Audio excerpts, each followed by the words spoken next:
நேர்களே, ஃபீபா நிலையம் தயாரித்து வழங்கும் தென்றல் நிகழ்ச்சிக்கு உங்களை வரவேற்கிறோம். இன்றைய நிகழ்ச்சியில் கிறிஸ்தவ நெறிமுறைகள் என்ற தலைப்பில் வருகின்ற வாரங்களுக்கு தொடர் நிகழ்ச்சியை தயாரித்து வழங்குகிறோம். நிகழ்ச்சியில் சிறப்புரையாற்ற அருள் திரு முனைவர் இம்மானுவேல் சுந்தர்ராஜன் அவர்கள் வருகை தந்துள்ளார். வேலூர் பகுதியில் வசித்து வரும் இவர் இறையியல் கல்வியில் முனைவர் பட்டம் பெற்றவர், பல கல்வித்துறையில் பட்டம் பெற்ற நிபுணர், சிறந்த ஆலோசகர், சிறப்புமிக்க பல புத்தகங்களை எழுதிய ஆசிரியர். இன்றைய நிகழ்ச்சியில் கிறிஸ்தவ நெறிமுறைகள் என்ற தலைப்பில் சில கருத்துக்களை உங்களோடு பகிர்ந்து கொள்ள உள்ளார். தொடர்ந்து நிகழ்ச்சியை கேளுங்கள்.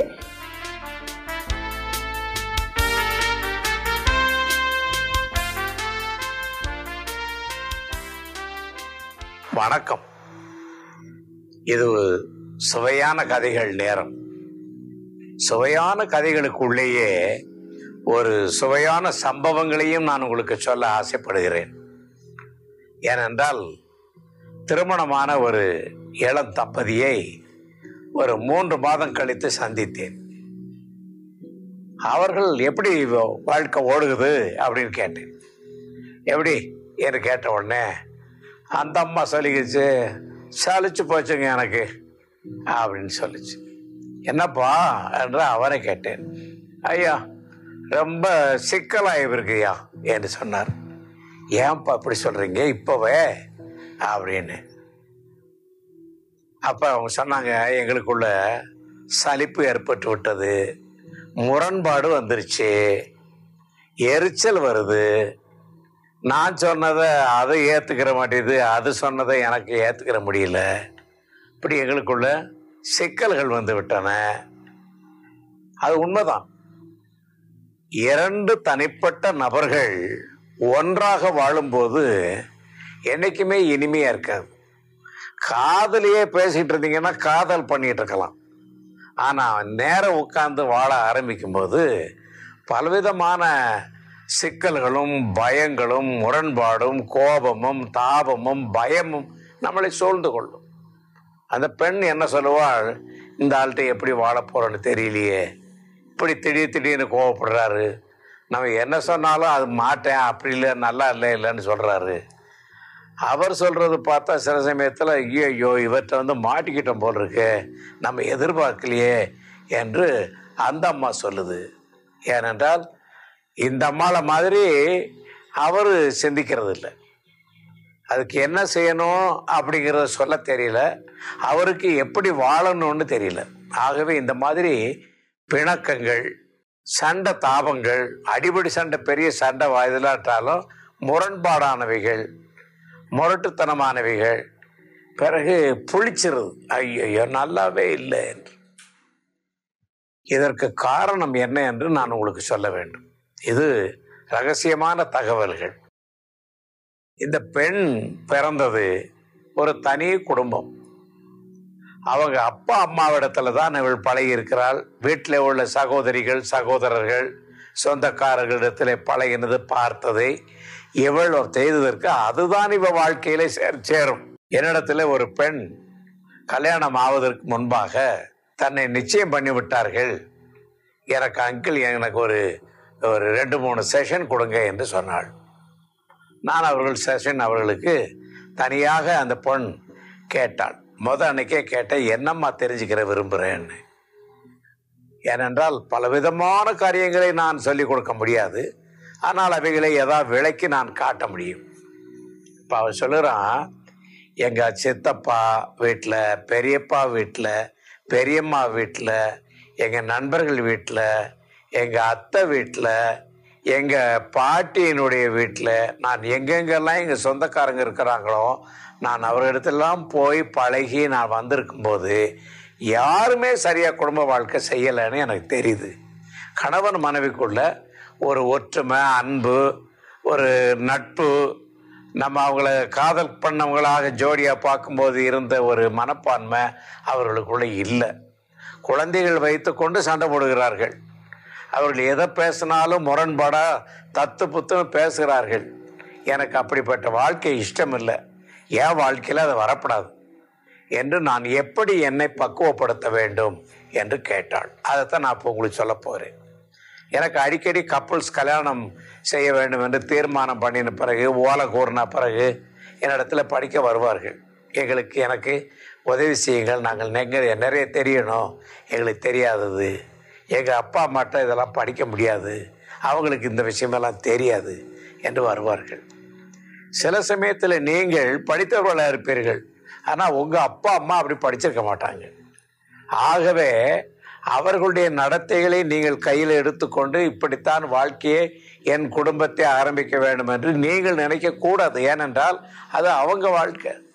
உங்கள் வீட்டுக்காரருடைய குடும்பத்தினுடைய பேக்ரவுண்ட் எடுத்து பார்த்தீங்கன்னா, அவங்க ஒரு கிராமத்தை சேர்ந்தவங்களாக இருப்பாங்க. இவர் நல்ல படித்து வந்து ஹாஸ்டலில் இருந்து ஒரு போஸ்ட் டிகிரி, ஒரு காலேஜில் லெக்சராக இருந்து இப்போ தான் அவர் அசிஸ்டன்ட் ப்ரொஃபஸருக்கு வந்திருக்கிறாரு. ஒரு 29 வயசு ஆனவர். அவருக்கும் குடும்ப வாழ்க்கை என்னன்னு தெரியாது. ஏனென்றால் அவர்களோட இல்லை.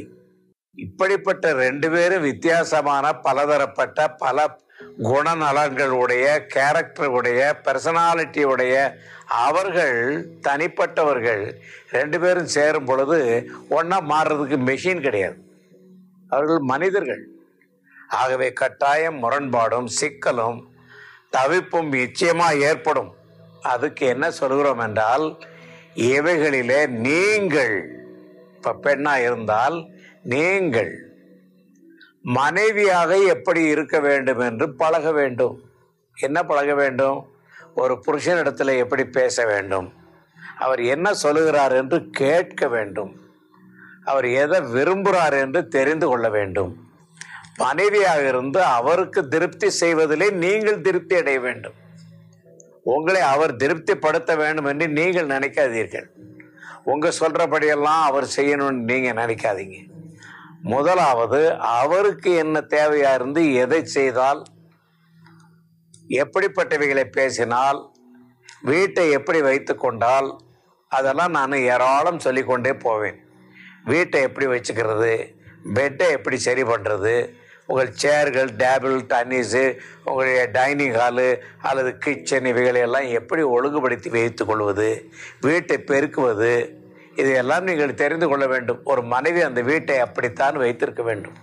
அப்பொழுது அவர் சொல்லுவார், உங்கள் வீட்டில் இப்படித்தான் இருக்கீங்களான்னு. இல்லை, எங்கள் வீட்டில் வீடே இல்லை, நாங்கள் கிராமத்தில் இருந்தோம் என்று அந்த அம்மாள் சொல்லுவாள். ஆனால் இங்கே நீங்கள் எடுத்திருக்கிற இந்த வீடு, குடியிருக்கிற வீடு, இவைகளெல்லாம் எப்படி அமைப்பை நீங்கள் மாற்றி உங்களுக்குன்னு ஒரு குடும்பத்தையும் உங்களுக்குன்னு ஒரு வீட்டையும், it is your family, it is your setup என்று நீங்கள் பண்ண ஆரம்பிக்க வேண்டுமெனா, ஆமாம் இதெல்லாம் போட்டுக்கிட்டு, இதெல்லாம் செஞ்சுக்கிட்டு, இதெல்லாம் போட்டுக்கிட்டு என்று சலித்து கொள்ளக்கூடாது.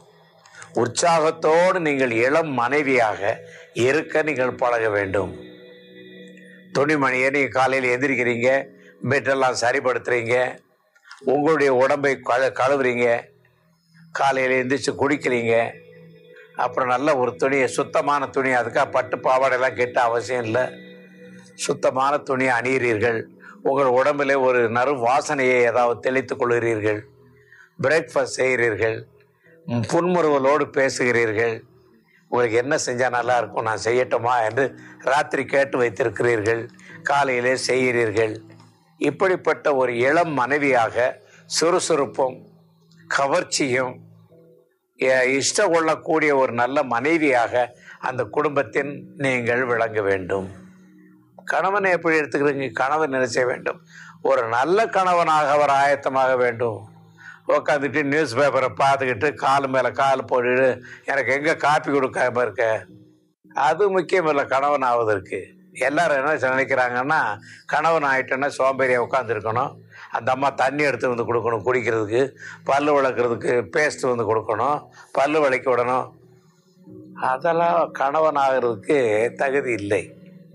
நீங்கள் குடும்பத்தின் தலைவனாக இருந்தால்தான் நீங்கள் இந்த குடும்பத்திலே மகிழ்ச்சியை கொண்டு வருவீர்கள்.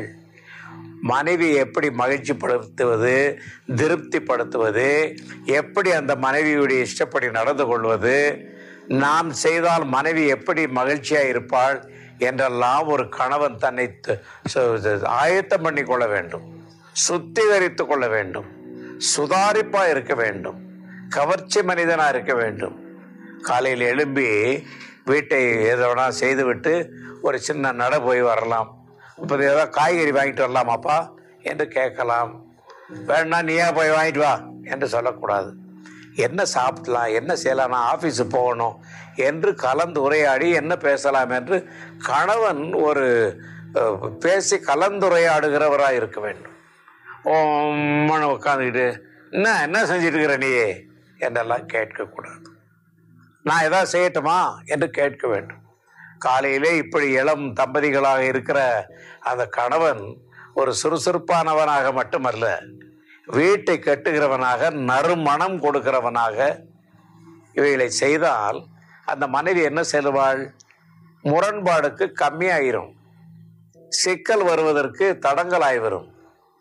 நல்ல முறையிலே ஒருவரோடு ஒருவர் கம்யூனிகேஷன், தொடர்பு, கலந்துரையாடல் மிகவும் அவசியம். கணவன் நன்றாக பேச வேண்டும்.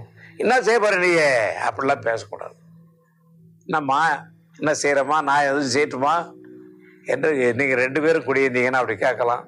உங்கள் அப்பா அம்மா கூட இருந்தாங்கன்னா, அம்மா கூட மாட ஏதாவது செய்கிறதுக்கு ஏதாவது உதவி செய்யுமா, நான் இருக்கம்மா என்று தாராளமாய், சொகுசாய், சத்தமாய் கலந்துரையாட பேச வேண்டும் கணவன் என்பவன்.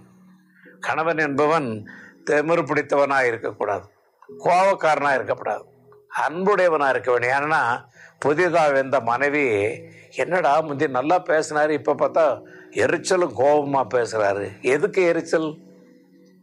நன்றாக பேசி சந்தோஷத்தை உண்டாக்கி கேளிப்பை சொல்லி மகிழ்ச்சியை வீட்டில் பொங்க வைப்பது தான் இளம் தம்பதிகள். எதுக்கெடுத்தாலும் அந்த அம்மா ஏங்க இப்படி செஞ்சுட்டு அப்படி செஞ்சால் நல்லா இருக்குமான்னு அந்த அம்மா கேட்குற, என்ன இப்படி பண்ணிட்டு இருக்கிற அப்படி சொல்லக்கூடாது. பேச்சு வார்த்தைகள் எல்லாம் சத்தமாகவும் கனத்த வார்த்தைகளும் எரிச்சலான வார்த்தைகளும் கோபம் ஊட்டுகிறவர்களா இல்லாமல் மெதுவாக, அன்பாக, எளிதான, சுவையான வார்த்தைகளாக பேச வேண்டும். நம்முடைய அந்த ஆரம்பத்தினுடைய தொடர்பு என்ன சொன்னப்பா, என்ன சொல்ற, அப்படியா என்று விளக்கத்தை தெரிந்து கொண்டு பேச வேணும். இந்த அம்மாவும் தெளிவாக பேசணுமே அல்லாமல் கணவனும் மனைவியினுடைய வார்த்தைகள் மிகவும் கவர்ச்சிகரமான அன்பின் வார்த்தைகளாக இருக்க வேண்டும். அந்த அம்மா ஒன்று சொன்னால் நீ ஒன்று சொல்றது, அதெல்லாம் வேணாம், அது அப்புறம் பார்த்துக்கலாம் அப்படி சொல்லக்கூடாது. இதை செய்யலாமா மத்தியானம், அப்படின்னா இது வேணும்ப்பா, எனக்கு சமைக்க தெரியலையே, யாராவது கூப்பிட்டு எனக்கு உதவி செய்ய சொல்லுங்க, அல்லது எனக்கு இப்படி செஞ்சு கொடுங்க என்று 2 பேரும் பேசினால் அந்த குடும்பம் நல்ல முறையில் ஆரம்பமாகும்.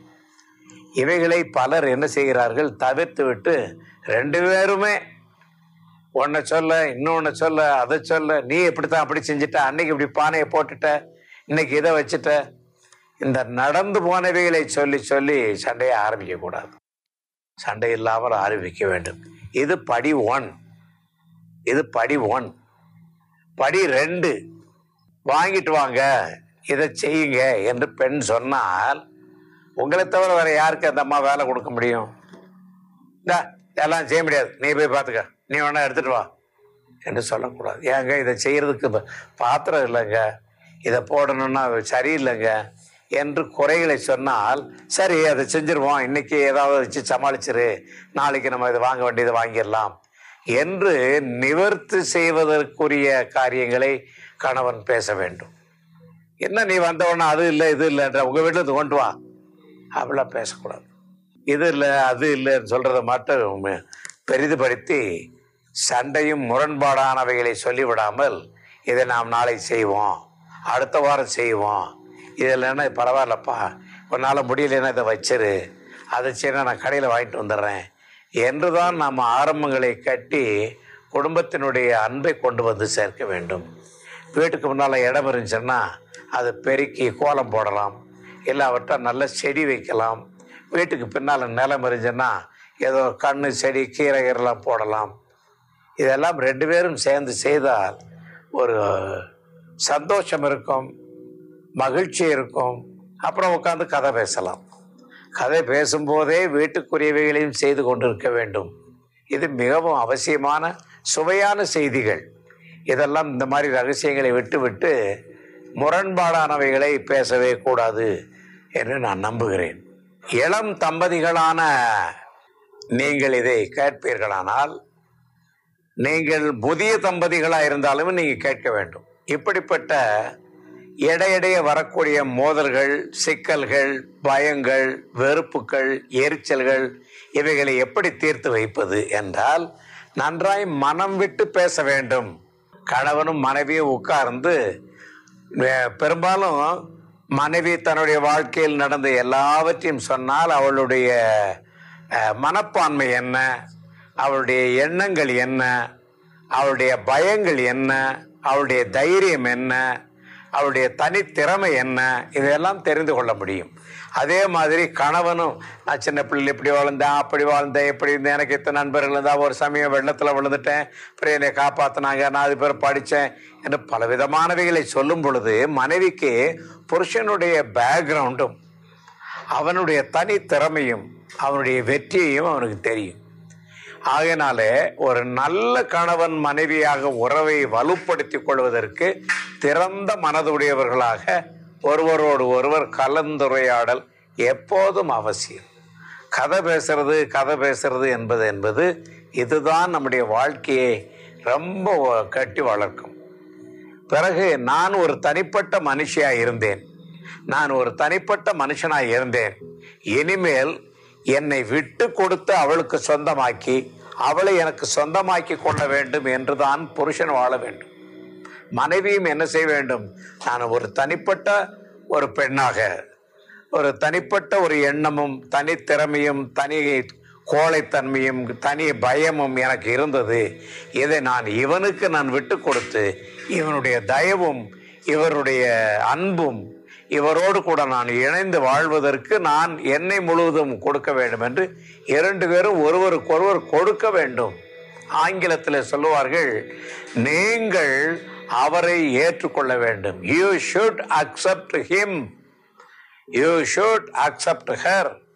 Accepting one another is very vital for becoming couple. நீங்கள் ரெண்டு பேரும் தம்பதிகளாக இணைந்து கொண்டு வாழ்வதற்கு மிகவும் அவசியமானது ஒருவரை ஒருவர் ஏற்றுக்கொள்ள வேண்டும். 40 வருஷம் கூட ஒரு சிலர் ஏற்றுக்கொள்ளாம, நீ அன்னைக்கு கல்யாணம் முடிச்சு வந்த அன்னைக்கு எப்படி இருந்தே அதே மாதிரிதான் இருக்க என்று சலித்து கொள்வார் உண்டு.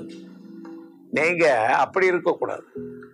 விட்டு கொடுத்து உங்களை அவருக்கும் அவரை உங்களுக்கும் சொந்தமாக்கி கொள்ள வேண்டும். இது மிகவும் அவசியம். அக்செப்ட், ஏற்றுக்கொள்.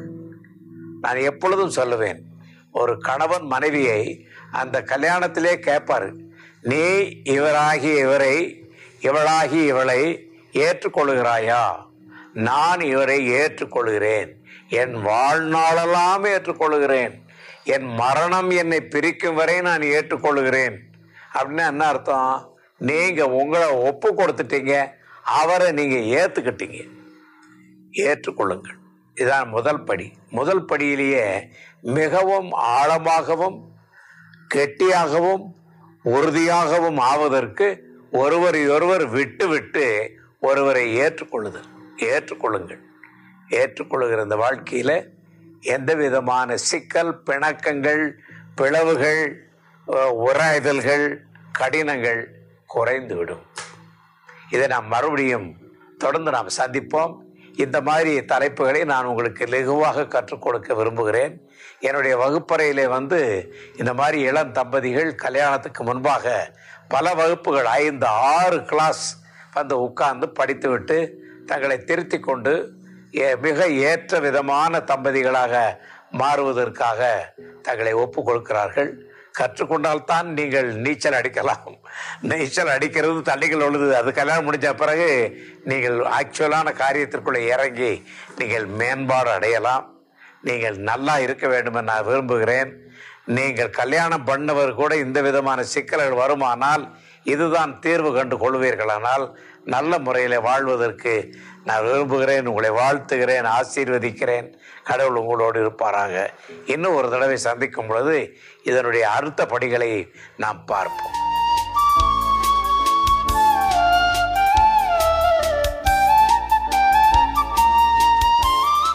நேயர்களே, இந்த நிகழ்ச்சியை பற்றிய உங்கள் கருத்துக்களை கமெண்ட் பாக்ஸில் பதிவு செய்யுமாறு கேட்டுக்கொள்கிறோம். மேலும் டிஸ்கிரிப்ஷனில் உள்ள இமெயில் மற்றும் தொலைபேசி எண்ணிற்கு தொடர்பு கொள்ளவும். மீண்டும் மற்றும் ஒரு நிகழ்ச்சியில் உங்களை சந்திக்கும் வரை வாழ்த்தி உங்களிடமிருந்து விடை பெற்றுக் கொள்கிறோம். வணக்கம் நேயர்களே.